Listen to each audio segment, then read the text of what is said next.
Assalamu alaikum wa rahmatullahi wa barakatuh. Welcome back to Real Talk.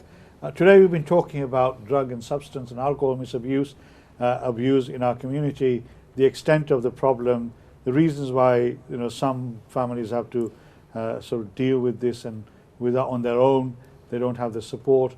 But my two guests are saying, are here on this program, and they've been sharing some of their experiences working in this field and talking about some of the services that they offer and the services that are available out there that many people don't know about or are unaware of that they exist. So let me just say, somebody sort of messaged me and say one of the reasons why we have dysfunctional families in our communities by and large is because the families don't spend time together collectively. They don't sit together have a meal together because the mother's working all in the kitchen or in the home, trying to keep the home together. The father's going out and working all sorts of shifts, so they never get time to sit down and have a meal together where they can talk about family issues and connect with each other. And this may be one of the factors that maybe our guests can share with us. But I know that is something that a lot of families talk about, that because of the pressures, the economic pressures on families, they don't have that opportunity to sit down together with their kids and talk about together. The other factor is that maybe our culture, where the children are not allowed to question anything in the family, just obey whatever the elders say, may be a factor where young people feel that they cannot raise issues that are of concern to them, that they want to share with their parents and want to try and have an open and frank discussion about it. But also, we talk about what services are available, but what about the institutions within our communities? What about mosques and madrasas, where we send our children?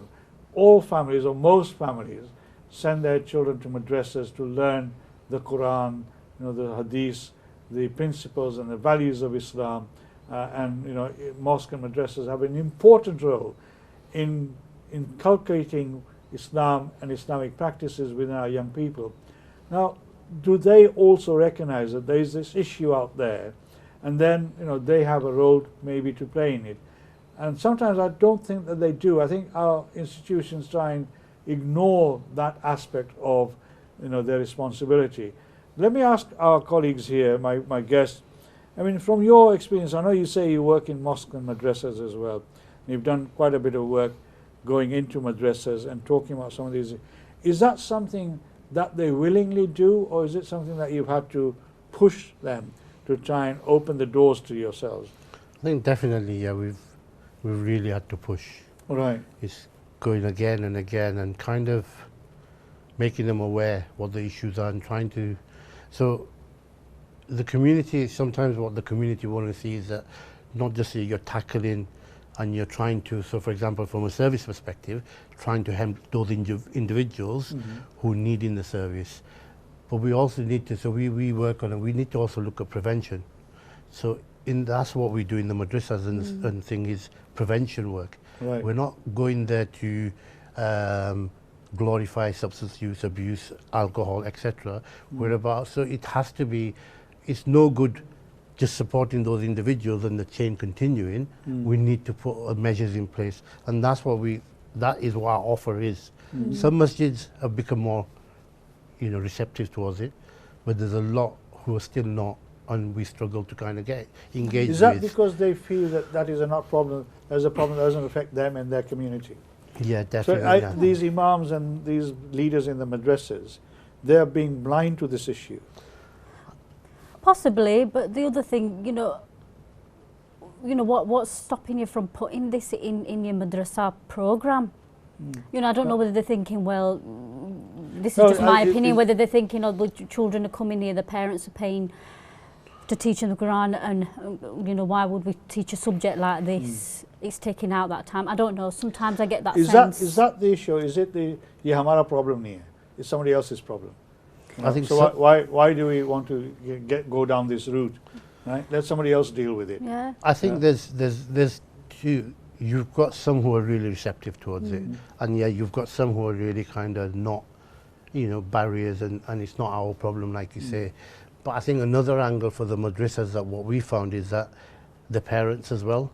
So if it's highlighted, or the madrasas are going to run a program around a workshop around substance misuse. So they'll inform the parents that this is something we're going to do, and the parents start saying, no, we don't want that for our children. We don't want them to attend Do that. they? Yeah. So you have parents Yeah, they have to get not consent. willing. Yeah, they have to get consent, consent. for their Right. son or daughter to go into this workshop, and some might say no. So they pull those, like for the training that I delivered on Friday, it was about 48 girls, but it wasn't everybody, because some I could So see these- some were these being pa- sent in another These side. parents are in a way they're in denial, aren't they? Yeah. That this issue is going to affect their kids. Or they probably don't know, but they might be questioning what is it that we're actually going to deliver, and it is like Naeem says, it's prevention. We're talking about the harms, the dangers, what to look out for, where can you get help from, if this is something that's going on. That's what we're going to do. Deliver, but we try and make that clear. We still do say that, but it's still resistance. Definitely, there's denial. I think there's a lot of people, like you said earlier, in terms of it's not going to happen to my children are fine kind of attitude. And when you mentioned before the break that it affects everybody, there's no hard rule of it affects people who have maybe from a economically kind of not as advantaged family, or we've worked with all sorts of children, where there's both parents are professionals, high-rank jobs, etc., right down to those, maybe not working, unemployed, or sick, or disabled, or whatever. So it affects across the whole board, social strata. Yeah, definitely. Across the whole We even social work strata. with people who use substances that are in highly paid jobs. You're looking at doctors. Yeah. I was working with a businessman who was an alcohol addict, quite dangerously levels, where he damaged his liver. Oh my goodness. And cocaine use, lawyers, you name it. These it's are not pressures just of the work, isn't it? The pressures of the world. it's their it's a choice as well. I guess the big grown adults, aren't they? If they want to, if they know they're putting a line of cocaine on a weekend to help them relax, then they might be doing that. But it's not just those. We do work with professionals Not the as socially well. deprived. Which might be socially, more kind of or seen socially as the education attainment levels are not as high as we'd expect. Can I just turn it down to drug dealing? I mean, do you come across people who do drug dealing in our community, and do you try and work with them as well to stop, or is that sort of something that you're not allowed to sort of touch as part of your job? Yes, part of our job is to kind of, in terms of from a services, we help those that are affected directly with substance or alcohol use. But I've done social media posts addressing that, because we have to address it.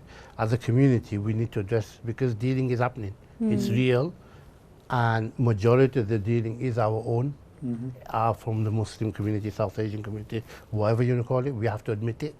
And you used to hear this a lot years ago, where, I'm not going to be selling to Muslims or that kind of stuff.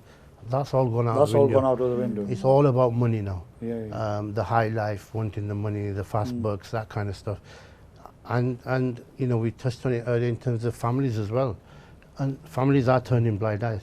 They're not questioning the 19-year-old who's driving a brand new GTI or whatever it is, that kind of stuff. And so we have to address it. It is happening, and it is real. So definitely we need to address it. As a community, we need to address it.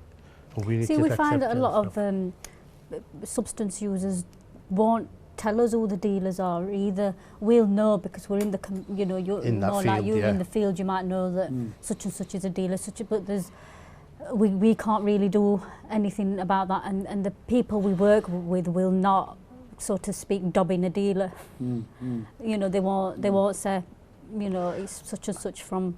I knew one of my patients, female patients, that used to allow these drug dealers to come and bag up in her house. So they would use her because they were regularly dealing to her. So she let them come into her flat and do all the bagging up, and then they'd throw in a couple of bags of heroin, some crack for her, as letting her do that.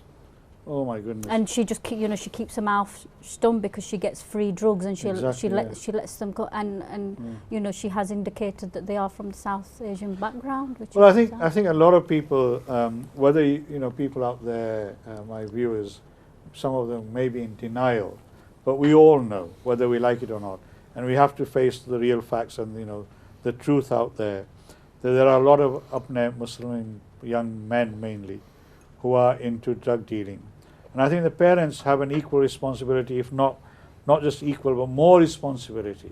Because I know for a fact that people have said to me, there's lots of parents out there who enjoy the high life from the ill-gotten gains of their offspring. And remember this, maybe the law is not watching you, but Allah will be watching you.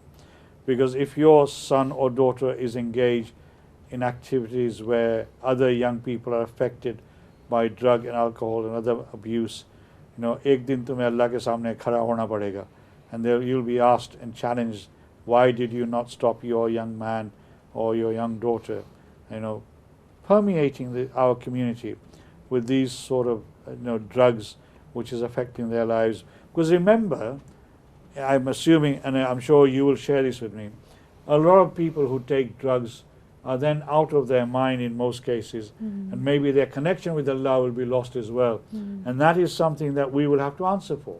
If we have not taken action to try and stop people getting out of their sort of mental state where the connection between them and their maker is lost, then maybe, I'm sure we'll be asked about why did we not do anything about it. I mean, in coming back to the mosque and madrasas, as you say, do you find that where particularly madrasas are receptive to you and they welcome you, and both of you do your work, that you see a noticeable change in those young people? I think they open up a lot more. Right. So sometimes when I've delivered sessions, I'll ask the ustad to completely go and just leave myself with the kind of thing. And you'll be surprised, they know a lot more than what we think they know. These are the young kids. Young people. Oh, I'm And sure I they think, do, yeah. and, I'm sure they and, do. and, I've been doing this for a number of years, and I still get kids coming up to me saying, oh, I remember you from the session. Right. Or if I used to do it with another colleague, and when he went into schools, and we might have done one in the madrasa, they'd be, oh, where's such and such a person? Oh, so they'll remember it, because I think it's the delivery, isn't it? Our delivery isn't, don't do it. It's more around kind of making it fun, activity, a bit of a interactive. Do we have to get down on their level? I think, especially the training that I've developed, it's really interactive, and I don't just stand there and talk at them. I get them involved, I get the brains thinking, questioning, and opening up as well, and I make sure that they know it's a place where where they can safe environment for them to be able to whatever they share is confidential. You obviously work with young girls, don't you? Yeah. What age group do you work with? Well, the training I deliver is I usually say 13 and above. Right. In madrasas and I've done Muslim scout groups, Right. madrasas, high schools, girls' high schools I've been to, so 13 and above. Right. But my caseload, I carry a caseload of about 44 clients myself, Right. and they're all 18 and over. Right, I see. And when you talk to these young girls, and you probably see them maybe a few years down the line, do you see that? You see the reward of whatever you've done maybe a couple of years ago, sort of with those young girls saying, like, going back, I remember you, sir, you came to our madrasa and you spoke to us at our school. Do you feel that had an impact on those young people? They were sort of diverted from maybe going down the route of drug abuse? I think we're not, in terms of Afshan and the girls' side especially, that's quite new. So I think it's been in the last 6 months, 8 months. I think about a year, really, last November I think I started. Yeah, which we picked it up with the girls allowing. So to answer your question, that's going to take a few years, yeah. But with the boys we've been doing it slightly longer. And like I say, yeah, definitely. So I envisage it will be the same, but it's early days. But that's just showing how hard it is to get into the madrasas and how long it's taken us to try and, especially the girls element. I mean, taking something, out of the training side. I mean, I worked with a young gentleman, Muslim guy, who, just going back to you saying, you know, seeing him coming in with his mother, he used to come in with his mother and she was desperate. And alhamdulillah, he did really well, got onto the treatment program, you know, deleted all the dealers numbers, slowly made changes to really work on himself, because he had a family as well, and he did it for his wife, he did it for his children. And eventually he decided to go into detox and rehab, and he spent a good 6 months out really working on himself and getting this whole addiction that he'd been in for years and years worked on himself. And mashallah, he did really well. And it's been 4 years he's been out of treatment. Right. 4 years, and because he's clean. Right. He got himself clean. That must have had a huge benefit. Yeah, and there wasn't an appointment he didn't attend without his mum. Yeah. She was his rock. Right. And I hope, you know, listening to Afsan, you know, other mothers and fathers in particular, if you are faced with a similar situation, that I hope you will be as good as a rock as this young man's mother was.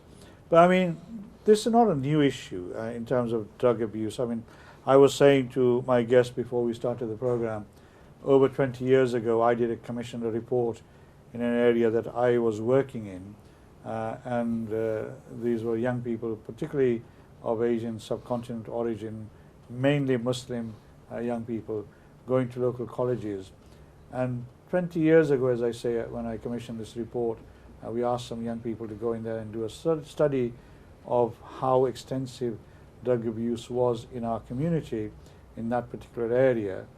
And I was shocked at the outcome of that result, of that report that came back to me, that over 54% of young men had admitted to taking some form of stimulants. But more shocking at that time was 33% of the young women who were interviewed in the study also admitted that they had taken some sort of substance that, you know, changes their, you know, mental sort of what they call mindset for a little while. So there's this abuse. So this is not a problem that has just occurred in the last 5-10 years. It's been something that has been affecting our community for a very long time. My question is, are we as a community still in denial that this problem exists in our community? And how long are we going to be in denial for? And the longer we stay in denial, how many more young people are we going to harm? And that question particularly applies to our mosque and madrasa institutions. Because unless you recognize that there is a problem, unless you start addressing that problem in our mosque and madrasas, in our Jummah khutbahs and other bayans that we have in our mosque, and unless we acknowledge that this problem needs to be addressed at the younger age that, you know, who come into our mosque and madrasas, are we delaying the impact, the positive impact that people like Afsan and Naeem can make in our communities? I mean, mosques and madrasas, and the other factor is, how long are parents going to continue to survive and live on the ill-gotten gains of their young people without acknowledging that is completely unacceptable in Islam, as well as in the law of the land, whether it's in this country or any other country in this world. And unless you do your bit, we're going to see more and more of our young people go down this route and harm themselves, sometimes immeasurably, and sometimes in devastating effects, where we've seen deaths occur as well. And we've not talked about that. But I mean, in terms of, if you had a message to give to mosque and madrasas, just imagine I'm a chair of the mosque and madrasa. I'm sure there's many people thinking it's a good job he isn't. What would you be saying to me to say, you know, what would you say to me to try and make sure that I give you the opportunity to come in and talk to the young people who come to the madrasa? I think it's simple, really. It's simple message. It's happening. It's real. We need to address it. Otherwise, what we're seeing, you know, you talked about the report you commissioned. That was 20 years ago. So the numbers are now probably tenfold. I'm sure, yeah, unfortunately. And so it's not going to go away. It's gonna impact. And this denial that it's not going to happen to me. I always give the example, and we've heard it many times. If your neighbor's house is on fire, are you just going to leave it? You're going to burn it.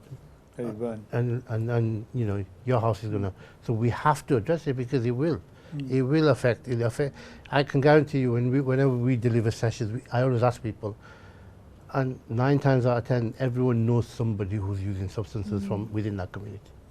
Even kids, 4, 5, 6, 7 different people. So it's happening and it's real. We need to address it. We're not here to work against you. We're here to support you. And from an Islamic perspective, it's our duty to help people and care for people and offer this support for these individuals that need the support, and the families as well. You know, like you mentioned, mums, when you see mums crying in front of you, and unfortunately families disowning that mum because their son is using, which is ridiculous. You know, the devastation we're causing in our own community is just, you really have to see or hear it to really, but that's my message, is that we need to address it, and we provide a holistic approach. We don't provide just one approach. We will support the community, the individual, we'll tailor that. You know, we, alhamdulillah, what we're now doing is we've brought the Islamic element into our service. So if we have someone from a Muslim background, if he wants spiritual support from a you know, someone alim who understands that person, we'll connect them up. So we're not just, this is all we do. We are connecting with the masjids. We're trying to connect with the masjids, that we give that holistic approach. We'll support the family, etc. And that's what we're working towards. Okay. Shana, what would your message be to me if I was the chair of the masjid? Thank goodness I'm not at the moment. I'm sure many people out there will be happy, glad to know that. I think my message would be, please open your doors and let the masjid be a pivotal point for not just Islamic education and learning, teaching, sending your kids to learn Quran and Islamic studies, or just for, you know, adults to go in there and worship, but open it up as a venue for to tackle issues that are in the community. You know, open it up for children to do just, you know, activities like archery, for example, you know, prophetic sports. Open it up for people like ourselves to come in and educate the children, get people to come in and talk about gun crime, knife crime. Let it happen from those masjids in a preventative and educational way, and you know, I would say to all the, you know, all the imams, you know, connect with the youth. And open your doors. I know that gentleman I was talking about who came with his mom, he said he used to fear going into the masjid because people would look down on him, and he goes, sister, I haven't been to a Jummah in years. And one day he came and he said, you know what, sister, I went to a Jummah last Friday and I felt amazing. He goes, and it's because I went in there thinking I just want to go and pray there without thinking about everybody else. So, you know, not even judging these people. Let them come and open your doors to them without judging them. I mean, that is a whole new sort of the subject that I've addressed or tried to address before with some eminent ulamas in my program before, about how our masjids have been closed to community activities. Masjid is seen as just 5 times prayers, come here, 5 waqt ki namaz padho and then chale jao. In the old days, in the days of the Prophet ﷺ, masjids used to be the community centers. They were the hubs of the community, and there was activities taking place all the time that was beneficial to the whole of the community. I mean, in that sense. Let me just, we've got very little time left. In terms of your service, obviously, you're a public service. You're funded by, you know, local authorities, government, etc. Is your service fit for purpose at this moment to address some of the issues in our communities? We've got very little time left, but yeah. I think we're not perfect. Right. We'll admit that, but we definitely are improving, and we are definitely trying to work more with communities. So our new offer will be more out in the communities rather than expecting everyone to come to us.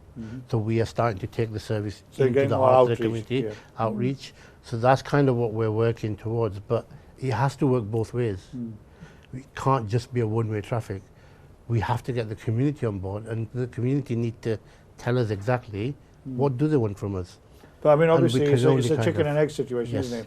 If the community is not aware of the services, so what activities, Afshan, if I ask you this question, what proactive measures are you taking to try and make sure that our community is aware of your existence, for example? I mean, I didn't know this until one of my friends whom you know mentioned it to me myself.